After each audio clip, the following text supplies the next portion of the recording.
तो क्या हाल है दोस्तों। सबसे पहले सबको जय श्री राम। तो ये बार्सिलोना क्लब में क्या हो रहा है, बच्चों का खेल हो रहा है क्या बार्सिलोना क्लब में? जैसे हम बचपन में ही नहीं खेलते थे कि लड़ाई कर बैठे थे बच्चे कि भाई अब मैं नहीं खेल रहा, हाँ तू आ जा, अब मैं नहीं खेल रहा, लड़ते थे झगड़ते थे, वैसी वैसी बार्सिलोना क्लब में हो रहा है। आप जावी का एग्जाम्पल ही देख लीजिए।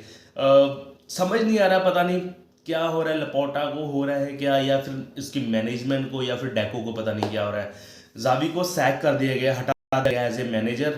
अब पता नहीं क्यों हटाया, क्या सरकमस्टांस बने। आपकी फाइनेंशियल कंडीशन बार्सिलोना क्लब की कैसी है, आपको पता ही है। न्यू साइनिंग्स आप कतरा रहे हो बड़े प्लेयर्स लाने में, अब किसी को बेचोगे, बेचना पड़ेगा तभी तो नए प्लेयर लाओगे, वगैरह वगैरह, इतनी मुश्किलें क्लब में चल रही हैं। और ये डिसीजन आया आज। पहले तो मैं सोच रहा था कि थोड़ा सा वैसे ही फेक ही होगा, लेकिन आज जब मैंने रिसर्च करा तो सच में जावी को सैक कर दिया गया है।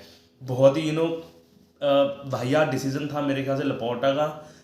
क्योंकि कंडीशन आप देख लीजिए क्लब की कैसी चल रही है।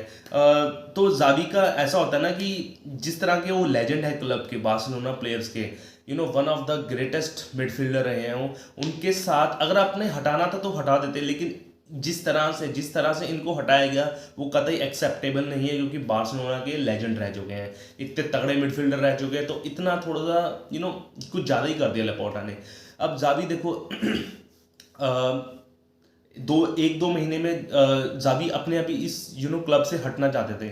उन्होंने प्रेस कॉन्फ्रेंस करी थी कि मेरा ये सीज़न ला लीगा का लास्ट सीज़न होगा, ठीक है ना। लेकिन फिर डेको और लपोर्ता उसको मनाते हैं, क्योंकि अगर वो संन्यास ले लेते, ओ सॉरी, अगर वो यहाँ से सैक हो जाते या हट जाते एज ए मैनेजर, तो आपको नए मैनेजर लाने पड़ते, उनकी फीस देनी पड़ती, वगैरह वगैरह। तो डेको और लपोर्ता उसको मनाने पहुंच गए। तो फिर जावी ने सोचा, कुछ सोचा होगा, फिर जावी ने सोचा चल मैं यहाँ पर स्टे कर लेता हूँ, तो ठीक है, वो स्टे कर जाते हैं वो, ठीक है ना। वो प्रेस कॉन्फ्रेंस बोलते हैं, फिर प्रेस कॉन्फ्रेंस में बोलते हैं कि हाँ वो मैं इस क्लब में स्टे कर रहा हूँ, वगैरह वगैरह, और मुझे कुछ न्यू साइनिंग्स चाहिए। और थोड़ा सा उन्होंने एक थोड़ा सा कल्चर के बारे में बताया कि जो पॉलिटिकल कल्चर चल रहा है मैनेजमेंट में, उसके भी थोड़ा सा बताया। तो जब भी उसने एक प्रेस कॉन्फ्रेंस की, तभी उसके 2-3 दिन बाद लपोर्टा ने दोबारा से प्रेस कॉन्फ्रेंस करी कि हम इस जावी कोच को है हम सैक कर देते हैं, नए कोच को ला रहे हैं। अब पता नहीं क्या इनकी खिचड़ी बन रही है। पहले लपोर्टा, पहले जावी वो करता है, रिफ्यूज़ल देता है कि मैं यहाँ से कोच से, मैनेजर से हट रहा हूँ। फिर लपोर्टा उसको मनाता है, ठीक है ना। फिर जावी कहता है नहीं मैं स्टे हूँ, यहाँ पर रहता हूँ मैं। फिर लपोर्ता बाद में उसको प्रेस कॉन्फ्रेंस करके कहता है कि हमने सैक कर दिया, हम हटा रहे हैं एज ए मैनेजर बार्सिलोना को। तो बहुत ही मेरे ख्याल से डिस्कस्टिंग डिसीजन है ये।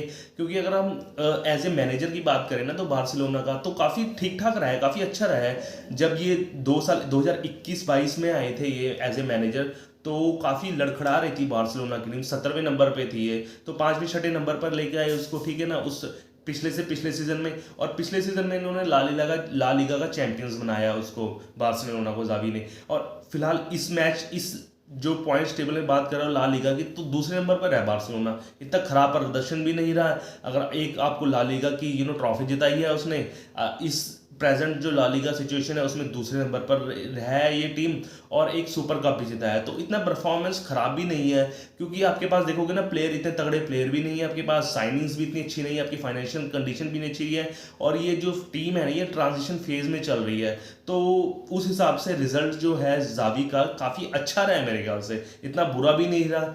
क्योंकि रियल मैड्रिड इतना अच्छा खेल रही है, उसके अकॉर्डिंग उसको मैच करना बहुत मुश्किल है, और उनके पास इतने तगड़े तगड़े प्लेयर हैं। तो थोड़ा सा फैंस को भी सोचना चाहिए, और लपोर्टा को भी सोचना चाहिए कि इतना लेजेंड प्लेयर है, अच्छा खासा ठीक ठाक करा है, तो उसको स्टे करना नहीं, जिसको प्रेशर नहीं डालना चाहिए था। तो पता नहीं क्या खिचड़ी पक रही है इनकी।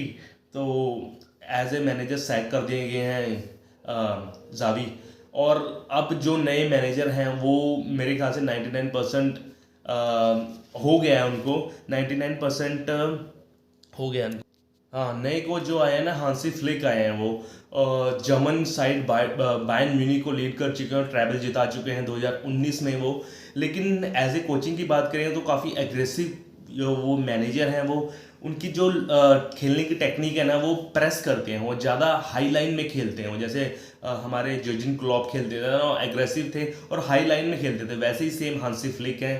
तो उनको अपॉइंट किया गया है एज ए मैनेजर बार्सिलोना का। अब देखो 1+1 एक साल का कॉन्ट्रैक्ट है, प्लस एक साल का एडिशनल बढ़ा सकते हैं हांसी फ्लिक। लेकिन अब मैनेजमेंट को भी देखना पड़ेगा, बार्सिलोना की मैनेजमेंट को, कि उनके पास ऐसे प्लेयर हैं जो एग्रेसिव खेल सके और जो high top of the line खेल सके, क्योंकि आपके पैड्री इंजर्ड है, ठीक है,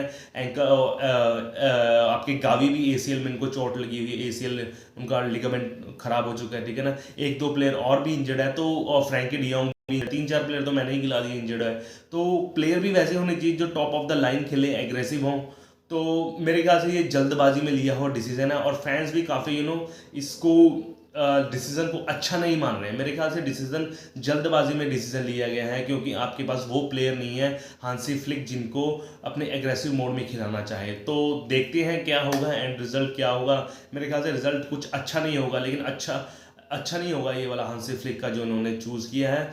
उम्मीद करते कि बार्सिलोना इस जो फाइनेंशियल सिचुएशन है हमारी, बार्सिलोना की थोड़ी सी जो मैनेजमेंट की सिचुएशन है, पॉलिटिकल सिचुएशन है, वो थोड़ी सी सुधर जाए और रियल मैड्रिड को थोड़ा सा वो टक्कर दे पाए।